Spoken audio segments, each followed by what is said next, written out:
I got the opportunity to travel, to go somewhere that I've never been to before, and to experience what it's like to be an outsider again. I came here without knowing English, so I wanted to go to a place to remember what that was like, to not know a language and to see how you deal with everything. And I got this great opportunity to create a work of art over there. And they told me, this place is amazing, it's in China, you're going to Jingdezhen, and you're going to be working with artists. And basically the way the city works is that each neighborhood is in charge of, it has a job, or their job is very specialized.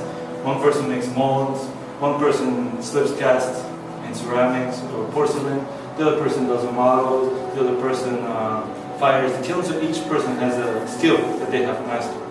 So this is how I was told about the city. Jingdezhen is known for its ceramics, specifically its porcelain. It's been done for thousands of years. So I wanted to go to a place that was very different, but at the same time very familiar to my home. In Colombia we have a city called Ráquira, which is just like Jingdezhen, only different, you know.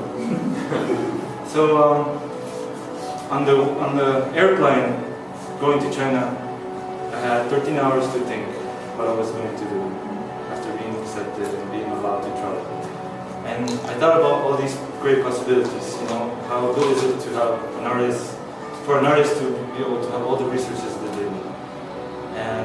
But that's what I wanted to focus on, these resources, what did that mean? And I had a familiar knowledge that people came to the city, they made things, and they took this abundance of possibility for granted and make something that they could not take home.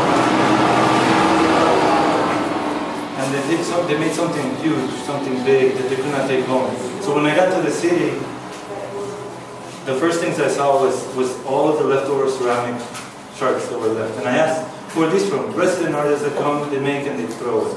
And I thought, oh, that's interesting that somebody can so easily discard something like that. And because it's not maybe the place that they deal with visually every single day. And they're only there for a few weeks. So I consider that.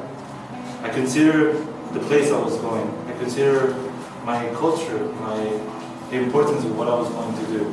And I consider what I was going to do and how that created a relationship.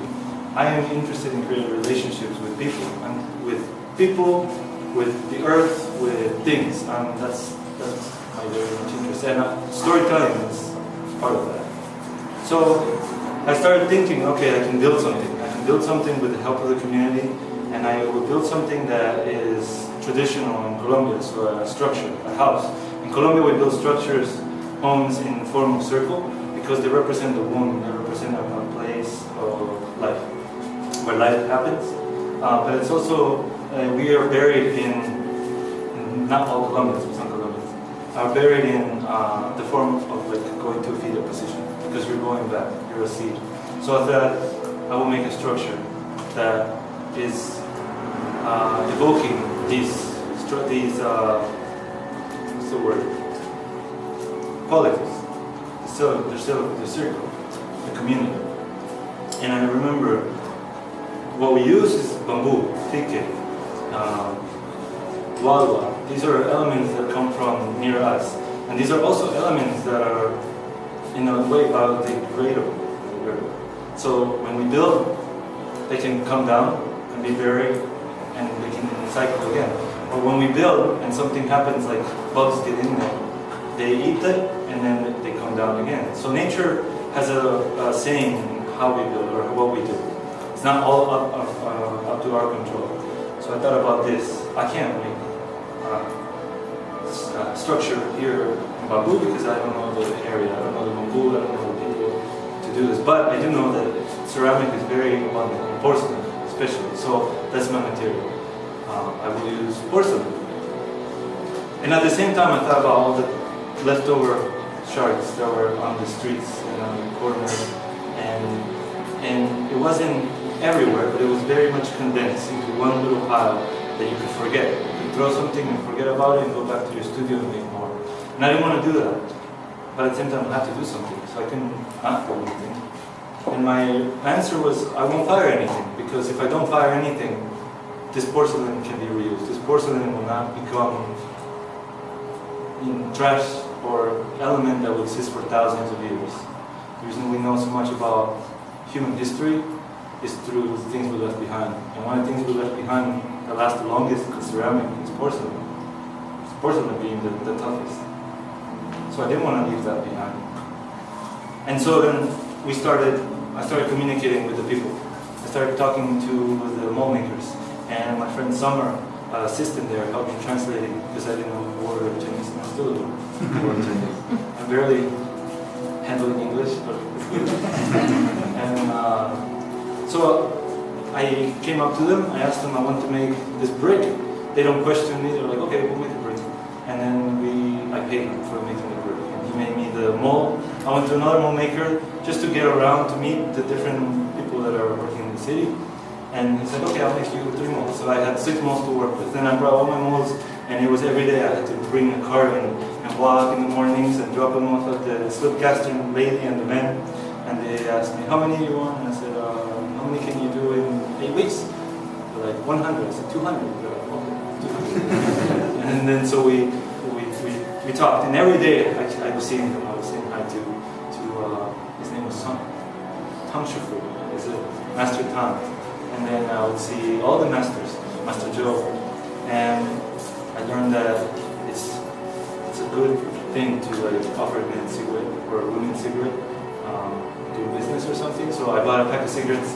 I carried them. I didn't smoke, but I had 1 pack of cigarettes just in case I was there. And they gave me fruit, so I felt very weird. I didn't want to give them cigarettes. So this whole 3 weeks I was there. These men and women were working and making these bricks, casting bricks, and I would come in the morning, pick up 20 bricks, drop them off, and I started piling them up, as you can see here. And in the afternoon I come back, and in the night I will be my last time. And they say, maybe come back tomorrow, we might have some bricks. I can't guarantee it, and I get in the morning, there's 30 more. And they're not guaranteed, it's like assured for me. And then, once I got the bricks, it was all finished. There was only 3 days left in the city before I traveled somewhere else. And I decided to start building it. And I needed to build it the same way that we build it in Colombia. Because I'm dealing with a community here, but a community that may not necessarily like talk to each other or work together. So I built halfway to the structure, and I used 50 bricks, a little more or less, about 60 bricks. And then I had my friend Summer write me this really nice letter. And it basically says, please come for the great finish or the reception of my structure that you helped me build with the bricks. And there's a picture of the brick right there. And so this was basically me asking them, please come help me finish, because without you, this cannot be finished. And at the same time, I walk to all the shops, all the masters' workshops and their studios, and they will read it and say, okay, thank you. And then I just trusted that everything would work out good. It says, be here at noon.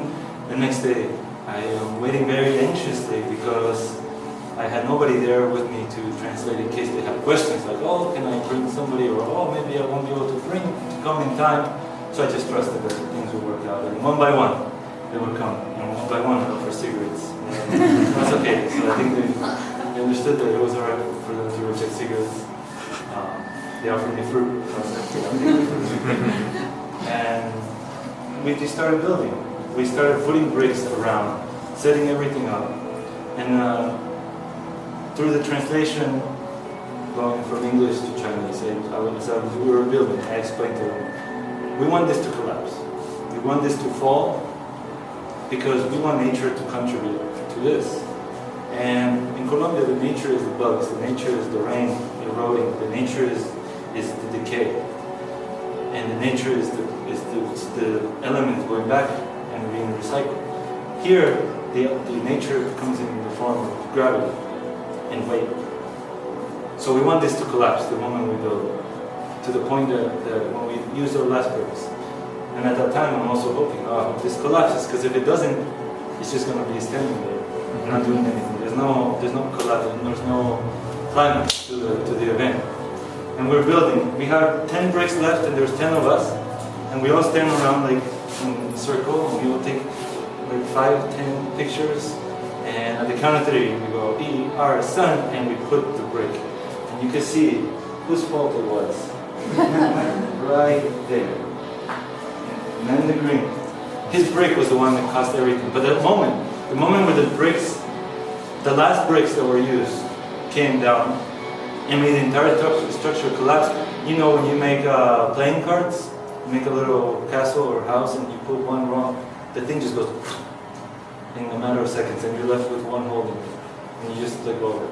That's what it was like. But 10, maybe 6 feet wide and 200-300 pounds heavy.